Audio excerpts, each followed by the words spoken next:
تحریک آزادی بڑی قربانی علماء نے بڑی قربانیاں دیتی ہے، بڑی۔ شیخ الحمد مولانا محمود رسول اسیر مالٹا اپنے دور دا مجدد مالٹا دی جیل دے اندر قید، خلافت عثمانیہ دے ٹکڑے کرنے والا یہ انگریز، یہ برطانیہ، فرنگی سامراج۔ آج ساڑھے دوست بڑیاں جاتی تعریفہ کرتے ہیں، اوہ کیا بات ہے جی، بڑے مہذب لوگ نے، بڑے با اخلاق لوگ نے، بڑی تہذیب ہے۔ گورا گورا اے جڑا برطانیہ، اے پورے یورپ، یہ تو انہوں نے کمی نے رعایا بادشاہی دماغ، شاہانہ دماغ اگر گوریاں دے اندر ہے کسی دا، انہوں نے انگلینڈ دا گورا کے اندر برطانیہ دا، لیکن برطانیہ دا گورا اس تو ود کے خدا دی قسم ہے دنیا دا ظالم اور صفاق کوئی نہیں۔ اور جڑے علماء نو بوریاں چ بند کر کے گوریاں دے نال بھندا پیا، علماء نو توپاں دے منہ دے اگے رکھ کے گورے دے نال اڑا رہے، 40 علماء نو انگاریاں تے لٹا کے انہاں نو شہادت دی آگوش دے اندر سنا رہے، اور پھر 40,000 علماء ہندوستان دے اندر اس نے درختاں دے نال لٹکا کے تختہ دار تے لٹکا دیتا گیا، پھانسی تے لٹکا دیتے گئے۔ اور بادشاہی مسجد لاہور دی اس دا سین کل قیامت دا دن ہوئے گا، رب دے دربار دے اندر گواہی دے گا کہ بادشاہی مسجد دے سین نو بھی پھانسی گھاٹ بنا دیتا گیا۔ سارے سمجھتے نہیں جی، 4 سال 5 سال 10 سال تحریک چلی اور اس کے بعد جی پاکستان بن گیا۔ وہ اس سے پیچھے کتنی بڑی تاریخ ہے۔ پہلے ہے آزادی ہند، اس کے بعد ہے آزادی پاکستان، تحریک پاکستان، یعنی اس کا نمبر دے موضوعات کے اندر ہے۔ حضرت مولانا حمد علی لاہوری رحمت اللہ علیہ لاہور دا مرد کلندر جڑے دنیا تو جاندے مرن تو بعد کوئی دیہاڑے انہاں دی قبر چو جنت دیا خوشبو آندیاں گئی، جنت دیا۔ امام بخاری رحمت اللہ علیہ تو بعد مولانا حمد علی لاہوری صاحب یعنی سکھ گھرانے دا فرق، یعنی سکھ گھرانے چو آیا مسلمان ہویا، اور پھر رب نے قرآن دی تفسیر لکھوائی۔ ایسا مرد کلندر جیسے لاہور قدم رکھ دے ایک بندہ اس کے نال نہیں، جس ویلے جنازہ اٹھ دے تے لکھاں لوگ وہ جنازہ اٹھان واسطے پیدا لکھاں۔ انگریز نے برف دے بلاکا تے لٹا دیتا، سردی دا موسم ہے، نیچے برف دے بلاک، دائیں بائیں آگے پیچھے، اور جسم تے برف دے بلاک پکھے چلا دیتے گئے، اے سی کا ماحول بنا دیتا گیا۔ کہنے لگے لاہوری انگریز کے خلاف علماء تم میدان میں ہو، کیا تم اپنا فیصلہ واپس لیتے ہو یا نہیں؟ مولانا حمد علی لاہوری رحمت اللہ علیہ فرماتے ہیں انگریز برف کے بلاک سے احمد علی لاہوری کے تو جسم کو ٹھنڈا کر سکتا ہے، لاہوری کے ایمان کے جذبے کو ٹھنڈا نہیں کر سکتا۔ میرے ایمان کے اندر وہی حرارت ہے، وہی چنگاری ہے، دنیا کی کوئی طاقت اس چنگاری کو سب نہیں کر سکتی، اس لیے کہ یہ ایمان کی چنگاری ہے، اور ایمان کی چنگاری کو دنیا کی کوئی طاقت ختم نہیں کر سکتی۔ مولانا سید حسین احمد مدنی رحمت اللہ علیہ انہوں نے فتویٰ جاری کر دیا، مزید لوگوں کو انگریز کے خلاف ابھارنے کے لیے۔ وقت کا ولی تھا، بہت بڑا پیر تھا، اور یہ وہ مرشد کامل ہے جس نے 18 سال اور روضہ رسول کے سائے میں گنبد خضرا کے نیچے پوری دنیا سے آنے والے علماء کو حدیث مصطفیٰ کا درس دیا ہے، 18 سال، اور انہیں یہ اعزاز حاصل ہے کہ وہ اپنی داڑھی کے ساتھ حضور کی قبر مبارک پہ جھاڑو دیا کرتے تھے۔ ان کا بھائی اس وقت مکہ مکرمہ کا جو گورنر تھا، اس کا قریبی مصاحب تھا، بڑے لوگ تھے، ان کے تعلقات تھے۔ تو بہرحال مولانا سید حسین مدنی رحمۃ اللہ علیہ، سبحان اللہ، بڑے عاشق رسول آدمی تھے۔ سید حسین مدنی رحمۃ اللہ علیہ، ان کو انگریز نے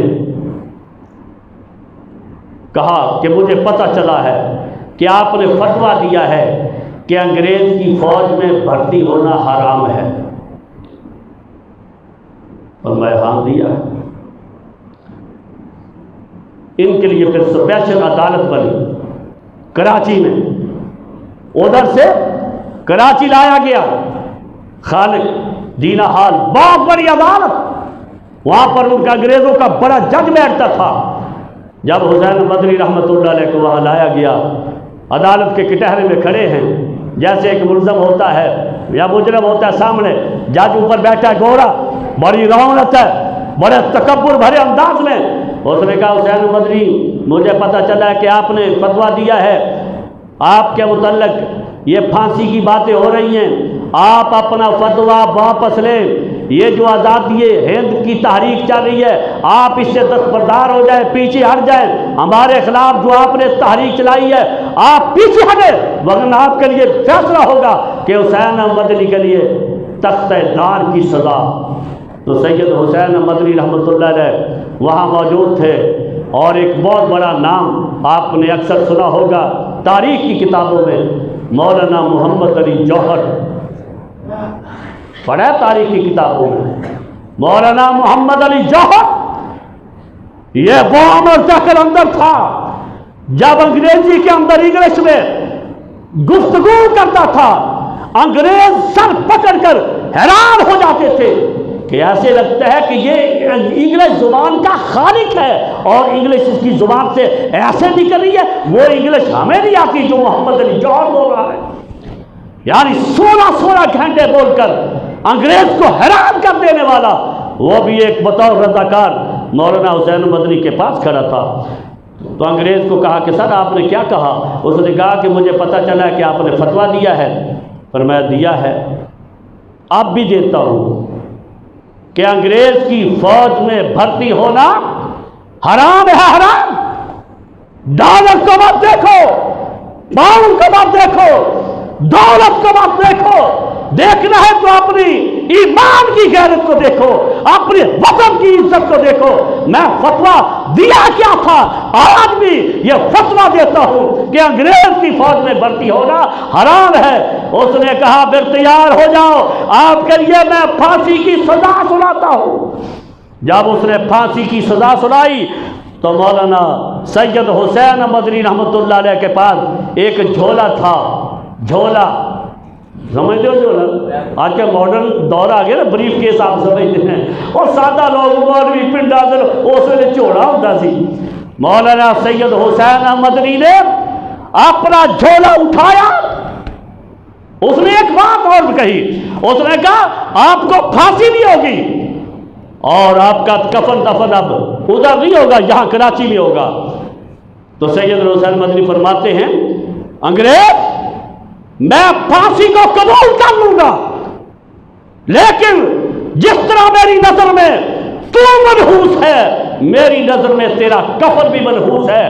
اپنا جھولا نکالا اور اسے کھولا اور اس کے اندر سے کفن نکالا۔ فرمایا کہ جب میں دیوبند سے چلا تھا، خدا کی قسم میں اپنا کفن ساتھ لے کے آیا تھا، اس لیے کہ مجھے انگریز کا کفن قبول نہیں ہے، مجھے قبول ہے وہ کفن جو میرے مصطفیٰ کے ایک امتی کا کفن ہے۔ تو حضرت حسین مدنی نے یہ بتا دیا کہ میں مر جاؤں گا لیکن تیرے متعلق کبھی فیصلہ نہیں دوں گا۔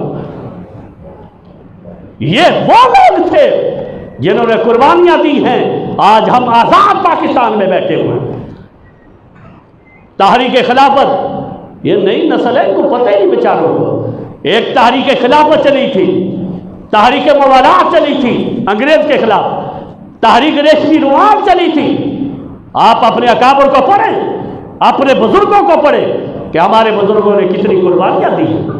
پاکستان یہ آپ کو پلیٹ میں رکھ کر کسی نے نہیں دیا، ایسے ہی سمجھے جس طرح فلسطین کا مسلمان ذبح ہو رہا ہے، پتہ نہیں کب آزادی نصیب ہوگی ان کو۔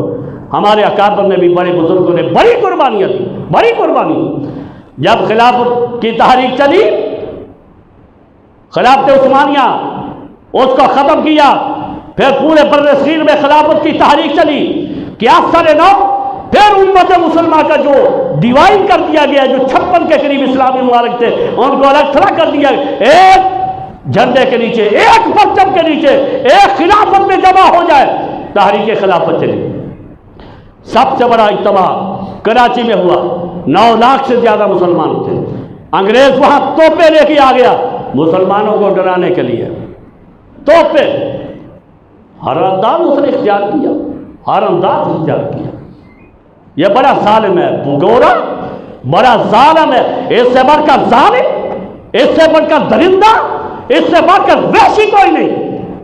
آج ان کی تعریف بھی کرتے، خبردار، یہ صرف اپنے مطلب کے لیے ہے، ورنہ ان جیسا وحشی اور درندہ کوئی نہیں۔ ان کے ملکوں میں جانوروں کے حقوق ہیں، پرندوں کے حقوق ہیں، لیکن اپنے ملک سے جب باہر نکلتے ہیں تو انسانوں کو بھی کوئی حقوق نہیں ہے۔